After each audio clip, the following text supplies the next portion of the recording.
Je vais raconter un rêve que j'ai fait. Moi, je suis pas un prophète. Je suis juste un enfant de Dieu qui a fait des rêves, qui a suivi ses rêves. Est-ce que c'est ça un prophète? Je sais pas, mais je vais pas m'auto-attribuer un ministère. Et on dirait qu'il y en a partout aujourd'hui, donc c'est comme si ça voulait plus rien dire. Et il y a beaucoup de faux prophètes, des gens qui prétendent être envoyés par Dieu, mais ils aiment pas Dieu, ils aiment l'argent. Et Jésus nous dit bien, c'est inconciliable. Alors, tu peux pas te donner un titre à toi-même, ça ne vaut rien. Ou si c'est un homme qui donne un titre à un autre, un homme qui élève un autre, ça vaut rien non plus. C'est Dieu qui élève, qui abaisse, qui ordonne, qui établit, qui il veut. Ses prophètes, ses pasteurs, ses apôtres, ses évangélistes. C'est Dieu qui choisit afin que personne ne se glorifie. Je choisis pas, je décide. Et s'il y a bien un domaine dans lequel on ne décide de rien, ce sont bien les rêves. Vous êtes d'accord avec moi? Acte 2,17. Dans les derniers jours, dit Dieu, vos fils, vos filles prophétiseront, vos jeunes gens auront des visions. On est dans les derniers jours maintenant. On n'est même pas dans les derniers jours, on n'est même pas dans les temps de la fin, on est dans la fin des temps de la fin. The end of the end times. Alors, je vous raconte mon rêve. Imaginez un château avec 3 niveaux. Le jardin en bas, une terrasse au premier étage et une baie vitrée coulissante au 2e étage, avec des personnes à l'intérieur. Au début du rêve, je suis à l'écart. Le château se trouve derrière moi, quand soudain j'entends des bruits terribles. Des choses lourdes qui tombent contre le sol, et c'est l'impact contre le sol qui fait ce son-là, et qui provoque même des secousses, des tremblements de terre. Je me retourne, je suis face au château et je vois tout ce qui se passe. Ce sont des hommes, des femmes qui tombent du 2e étage, se fracassent la tête contre le sol et meurent. Et au niveau du jardin, on criait « Non, ne faites pas ça, s'il vous plaît !» Et en fait, au 2e étage, à travers la baie vitrée, je distinguais des silhouettes, des hommes habillés tout en noir, qui tenaient leurs victimes, une par les bras, l'autre par les jambes, ouvraient la fenêtre et balançaient les gens par-dessus le balcon, comme des sacs de patates. Et donc nous, on les suppliait, mais ces gens en noir, c'était des démons, c'est le diable, ils ignorent la pitié. Alors on essayait de s'organiser en bas pour rattraper les gens, pour les sauver.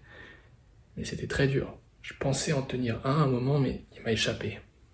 Au premier étage, dans la grande terrasse, d'autres personnes étaient rassemblées pour danser. C'est la fin du monde et ils dansent. Dans Matthieu 24, Jésus nous dit « Ça se passera comme dans les temps de Noé. Les gens boivent, mangent, dansent, bâtissent, se marient leurs enfants parce qu'ils ne voient pas le déluge arriver. Ils sont trop préoccupés par les plaisirs de ce monde. Et je les voyais danser, mais le visage fermé. Ils voulaient profiter, mais ils savent qu'il y a quelque chose qui manque. Parce que tout ce que le monde peut te procurer, ce sont des plaisirs. C'est éphémère, c'est fugace, ça s'envole en un instant. La femme samaritaine va puiser de l'eau dans le puits de Jacob. Une eau qui n'est pas bonne, qui coûte cher, qui lui demande beaucoup de travail, beaucoup d'efforts. Et une fois qu'elle a pris cette eau-là, elle va devoir revenir le lendemain, parce qu'il n'y a plus d'eau, elle a encore soif.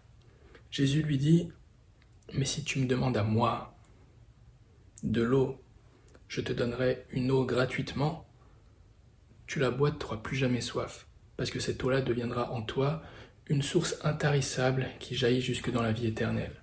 Et c'est cette eau-là que l'on recherche tous, même sans le savoir.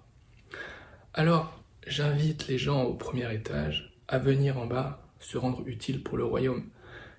Parce que quand finalement on arrive à rattraper une personne, c'est très rare, peut-être une fois sur 50, une fois sur 100, mais c'est des scènes de joie, des scènes de liesse, on se prend dans les bras, on s'embrasse, on se congratule. Et c'est un sentiment que vous ne pourrez jamais goûter dans le monde, parce que c'est une joie que seul Jésus peut donner. De toute façon, vous ne pouvez pas rester toute votre vie au premier étage. Soit vous descendez, soit vous montez. Et là, c'est clair, parce qu'au 2e étage, c'est pratiquement foutu. Le diable va vous jeter dans le vide et il faut un miracle pour qu'on vous rattrape. Pourquoi pratiquement? Parce que il reste un espoir. Rien n'est impossible à Dieu. Mais il faut se repentir. Et la repentance, c'est pas un gros mot. Il s'agit d'identifier ses péchés, de demander pardon et de plus retomber. Alors c'est simple et compliqué à la fois, parce qu'il faut identifier ses péchés. Il y a des gens homosexuels, ils savent pas que c'est mal. Il y en a d'autres, ils ont pris le vaccin. Est-ce que vous avez même consulté l'Éternel avant de le faire? Il y en a qui vont dire oui, on a prié avant. Mais c'est quoi vos prières? Seigneur, je veux aller au restaurant, je veux voyager, dis-moi que je peux prendre le vaccin. C'est comme ça que vous priez? Vous priez mal, parce que vous priez uniquement dans le but de satisfaire vos passions, vos voluptés. En prenant le vaccin, vous avez fait une alliance avec la mort et vous ne le savez même pas. À partir de là, la repentance est impossible. Alors, pour ceux qui sont prêts à se repentir, il n'est pas trop tard, parce que Dieu est bon, fidèle, miséricordieux, plein de pitié, pas comme le diable, et il est prêt à laver vos iniquités, à purifier votre sang.